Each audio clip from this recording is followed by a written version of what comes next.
My name is Josh Gottry. Welcome to today's weekly lesson. If it isn't apparent, today we're talking about the cajon. The cajon is a Peruvian instrument, dates back about 500 years, but has come to significant prominence, particularly in the U.S. in the last 10 or 12 years, and been labeled in that respect as a drum set in a box, and has been used by countless performers and Broadway shows and things like that in an acoustic setting replacement for a full drum set.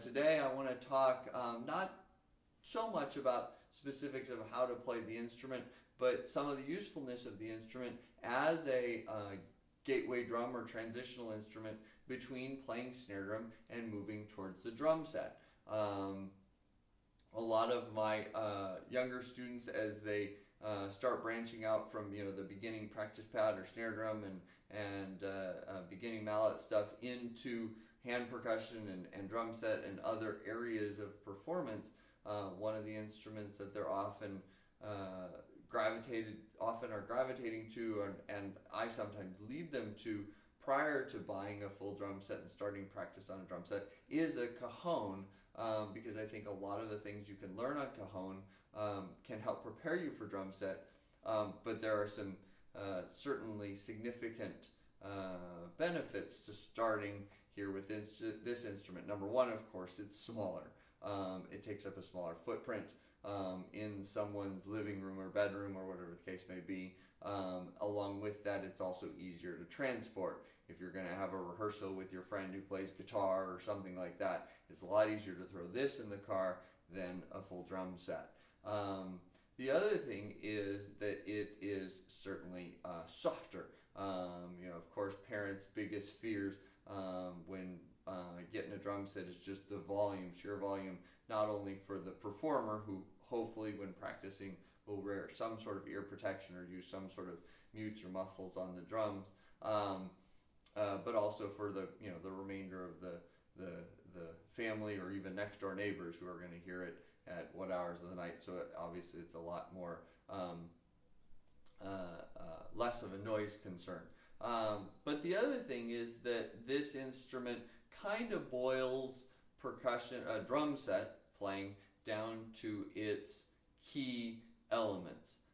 Number one, there's a limited number of sounds that are possible in the cajon, certainly not just one or two, but there are a limited number of sounds, whereas drum set, especially the more you add to it, you feel like there's an overwhelming number of options to play, not just the heads, but the rims, or where on the head, or where on the cymbal, or how on the cymbal. So many different sounds that you can consider. And so sometimes that can be overwhelming, or at least distracting from the key elements of playing drum set. So the simplicity of the cajon is a nice benefit in the process of transitioning to a drum set approach.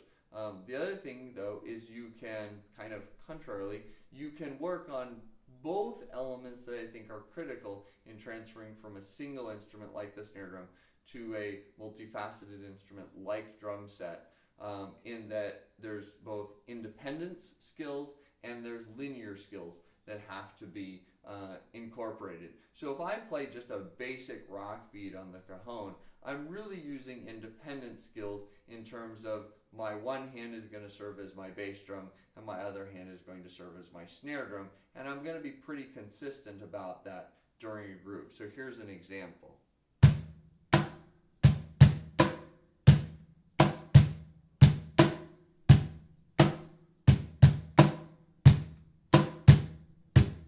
Right? Each hand is working kind of independently to serve a different role, and you'd see the same thing on drum set. One hand's playing the hi-hats, eighth notes, one hand's playing the bass drum, or one foot's playing the bass drum part, one hand's playing the snare drum part, and there's a degree of independence, and you're really working on that independence factor. Now, in that case, neither part is playing at the same time, but as you get into some more complicated rhythms, for example, a samba, there's a greater sense of independence, as one hand may play the samba bass pattern, kind of that heartbeat pattern,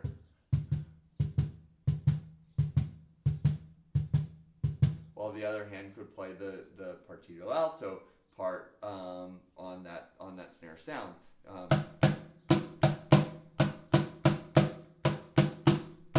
You put that together, you get something like this.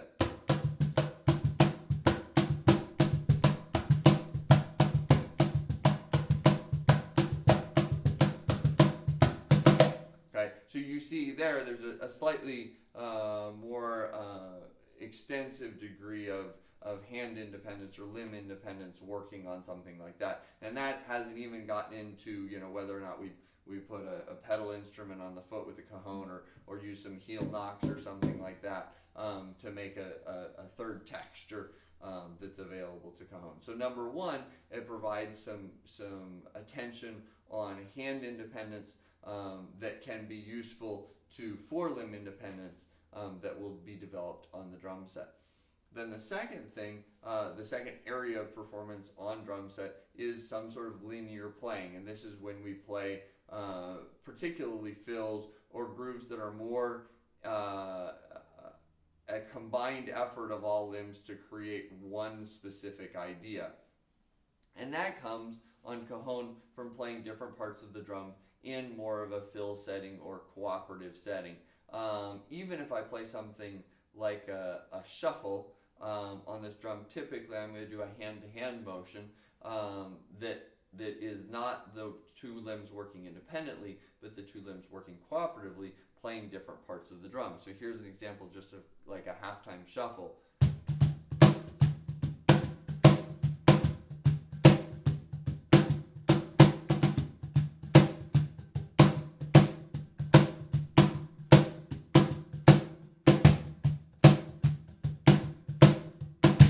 Right, so you get the idea there of just that little bit of back and forth movement. Again, I'm really only using two areas of the cajon, at least in this case, kind of my mid-resonant bass sound and then my slap or snare sound. But my hands are working cooperatively instead of independently. The same thing would be true if I embellish my rock beat a little bit with something that involves little fills or ghost notes or things like that might come into play. I'm going to play something here just for a moment out of my recently published book, Take a Seat, for cajon, which does most significantly look at the cajon from a drum set in a box type setting. What can you do to transcribe drum set grooves? Transcribe drum set grooves onto cajon and use the cajon in very much a groove-based setting. So I'm going to play just a little bit of the rock etude from this book, and you'll see that it takes what I started with, that basic rock beat, and then embellishes it with some more linear figures that come into play using both hands cooperatively as opposed to independently. So here's a little bit of that rock etude.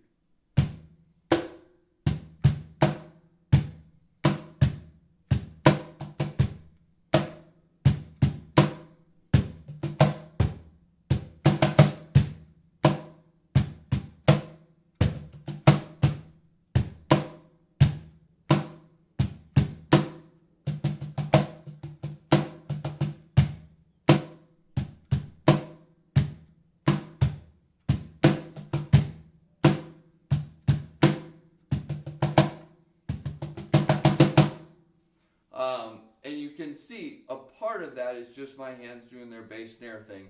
Part of that is what we would do maybe on the hi-hat or maybe on a couple toms, with just little fills or embellishments that might come into play to make that rock beat a little thicker texture, a little bit more active, complement things that are going on in the tune in that way. So again, certainly I'll come back to cajon on another weekly lesson to talk about some of the basics of performance, but just want to introduce that concept of using this as a gateway or transitional instrument that lends itself really well to drum set preparation, especially for younger students for which a drum set might be just quite simply too big for them or too big for their space that they have available. This is a great instrument for getting started on drum set concepts prior to getting actually on a drum set and playing some drum set grooves on a full kit. So good luck with that. Have a great week.